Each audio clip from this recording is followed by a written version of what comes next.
Bwana asifiwe. Naomba mnisaidie kumpigia makofi MC wetu. Amenibariki sana.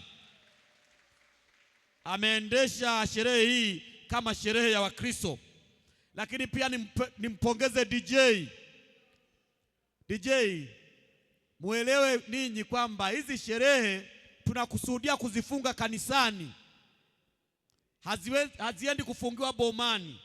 Kwa hiyo kuanzia sasa tunatamani nyimbo za kidini ndizo zipigwe ukumbini. Kwa hiyo nawapongeza sana. Lakini pia hata ninyi ambao umekuja kupamba harusi, nimeangalia wote mmevaa nguo za heshima. Pokeeni saruti. Mbarikiwe na Bwana Yesu.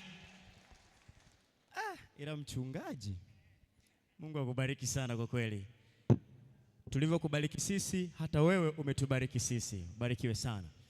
Basi baada ya kusema hayo, wapendwa wageni wetu waliko, mabibi na mabwana, tumefikia sasa mwisho wa shughuli yetu. Ulikuwa nami MC Kimwanya mwanzo wa tukio hili, na sasa tumefikia tamati. Tulikuwa nao Paul Pixel kumekia kwamba kila kitu kinaenda sawa upande wa picha za mnato, lakini pia upande wa matukio ya mwendo. Tulikuwa na mziki kutoka kwa Paul na tulikuwa na DJ Dino. Tunawashukuru sana kwa wale wote ambao mmetuvumilia. Tumeanza pamoja kwa furaha na tumemaliza kwa furaha, lakini tuombe radhi kwa pale ambapo pengine tumewakosea, kwani hatujakamilika, nasi ni wanadamu kama ninyi. Tunasema bye bye, usiku mwema na tuwatakie mlo mwema. Tunaondoka, tunapungia mkono wageni waliko namna hii, tunaelekea kwenye buffet ya chakula. DJ, unampitia pia mumeo mtarajiwa inakuwa inapendeza.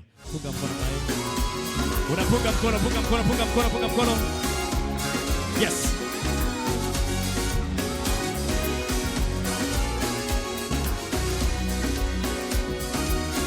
Unamchukua mwenza wako